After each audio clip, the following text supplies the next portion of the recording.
Hello everyone, I am Dr. Hemalata working as a physiotherapist in RIMS Rehab.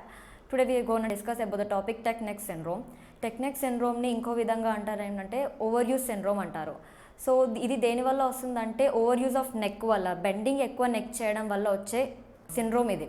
So నార్మల్గా ఇప్పుడు ఈ జనరేషన్లో ఉండ సిండ్రోమ్ ఇది ఏంటంటే ఫోన్ ఎక్కువ యూజ్ చేయడం వల్ల వచ్చే సిండ్రోమ్ ఇది.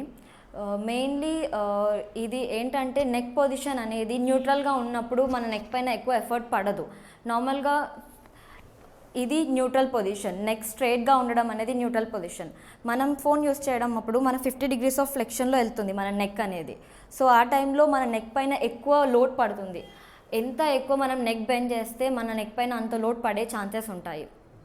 సో మెయిన్లీ దీనికి మనం ప్రికాషన్స్ ఏం తీసుకోవాలని అంటే ఫోన్ ఎక్కువ యూజ్ చేయకూడదు.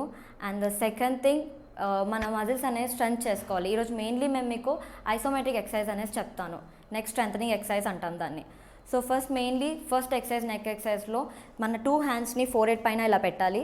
సో లైట్గా ప్రెస్ చేసి జస్ట్ 3 seconds హోల్డ్ చేయండి. 1 2 3 అండ్ రిలాక్స్.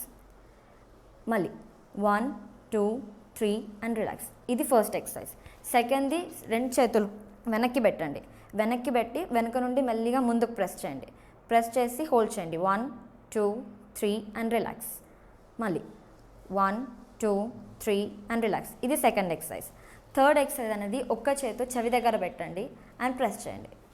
1 2 3 and relax. మళ్ళీ 1 2 3 అండ్ రిలాక్స్. ఫోర్త్ది లెఫ్ట్ సైడ్ ప్రెస్ చేసి 1 2 3 రిలాక్స్.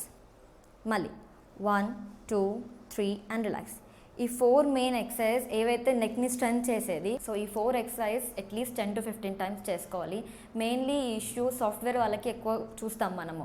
సో వాళ్ళు హవర్లీ బేసిస్లో ఒక 2 hours 10 to 15 times ఈ ఎక్సర్సైజ్ చేసుకుంటే బెటర్.